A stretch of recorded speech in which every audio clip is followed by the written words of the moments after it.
Assalamualaikum warahmatullahi wabarakatuh. Kami dari kelompok 5 ingin mempresentasikan tentang artikel analisis risiko kesehatan dan keselamatan kerja pada proses manufaktur lokal berbasis desain produk. Sebelum melanjutkan presentasi, perkenalkan, nama saya Sofyan Hidayatullah, biasa dipanggil Dian. Saya Rosa Maria Nadia, biasa dipanggil Nasta. Perkenalkan, nama saya Hanafi Fatul Musa, bisa dipanggil Hanafi. Saya Muhammad Paus, biasa dipanggil Evan. Ketiga, keselamatan dan kesehatan kerja atau ketiga dalam industri manufaktur bukan hanya sekadar kewajiban moral, melainkan elemen penting yang mendukung keberhasilan dan kelangsungan perusahaan. Ketiga, lebih dari sekedar kepatuhan terhadap regulasi. Ketiga, pada dasarnya menjadi kepentingan bersama dan merupakan hak fundamental bagi setiap pekerja.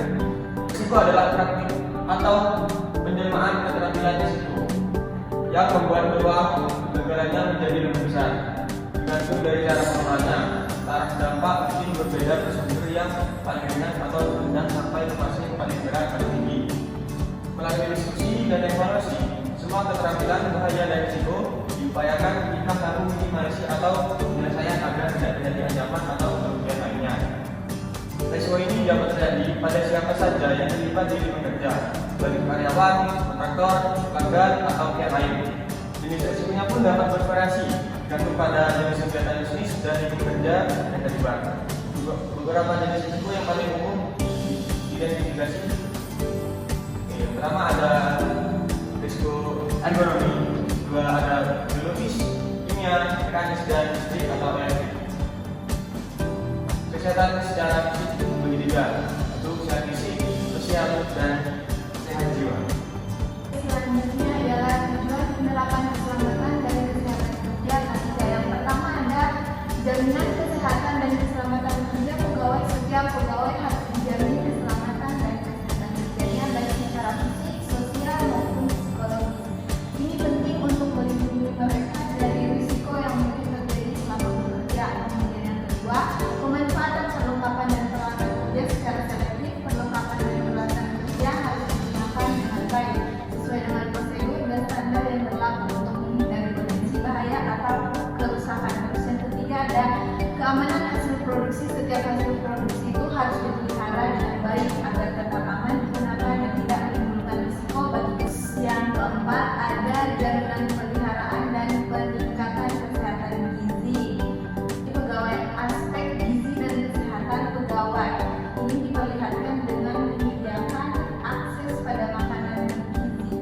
Kemudian ada fasilitas kesehatan yang memadai. Terus yang kelima ada peningkatan kegairahan dan partisipasi kerja. Penerapan K3 yang baik dapat meningkatkan motivasi dan semangat kerja.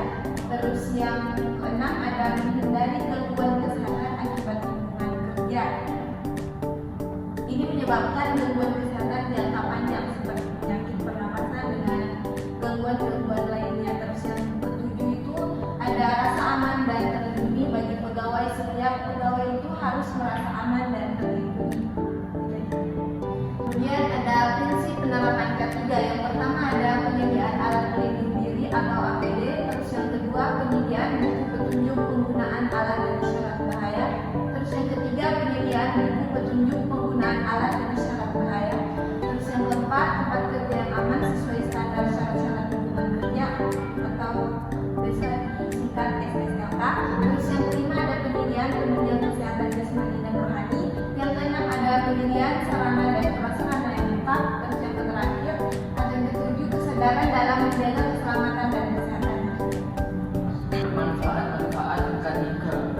Yang pertama, mengurangi risiko kecelakaan dan cedera. Yang kedua, peningkatan kualitas produk. Yang ketiga, peningkatan kepuasan dan loyalitas pekerja. Yang keempat, meningkatkan keberlanjutan operasional. Yang kelima, mengurangi dampak lingkungan. Dan yang keenam, meningkatkan reputasi perusahaan. Penyebab kecelakaan kerja. Untuk yang pertama, faktor manusia disebabkan dari manusia itu sendiri. Faktor manusia ini meliputi perilaku pekerja yang kurang memahami aturan keselamatan dan kesehatan kerja, kurangnya kesadaran akan pentingnya penggunaan alat pelindung diri, kedua, faktor peralatan. Disebabkan oleh peralatan sendiri, kondisi mesin yang kurang aman, serta peletakan mesin yang kurang tepat dapat memicu terjadinya sebuah kecelakaan kerja. Yang ketiga, faktor lingkungan dapat menyebabkan kecelakaan kerja. Kecelakaan kerja dapat dipengaruhi seperti desain tempat kerja yang tidak aman, lokasi atau letak tempat kerja yang rawan dari kecelakaan.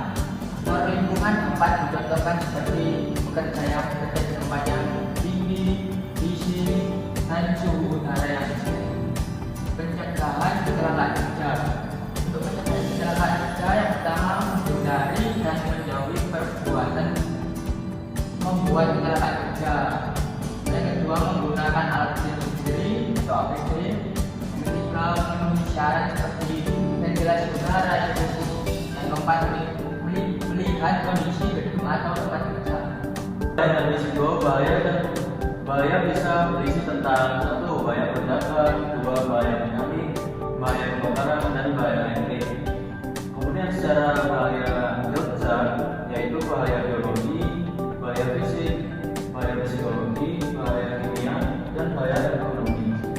Untuk risiko yang dihasilkan yaitu risiko operasional, risiko keuangan, risiko internal, dan risiko eksternal.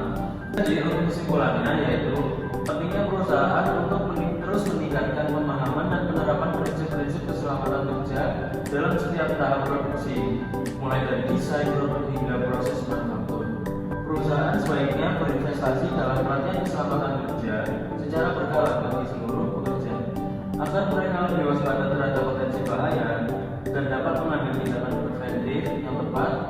Desain produk juga perlu dievaluasi secara berkelanjutan untuk memastikan bahwa aspek keselamatan dan kesehatan pekerja selalu menjadi prioritas.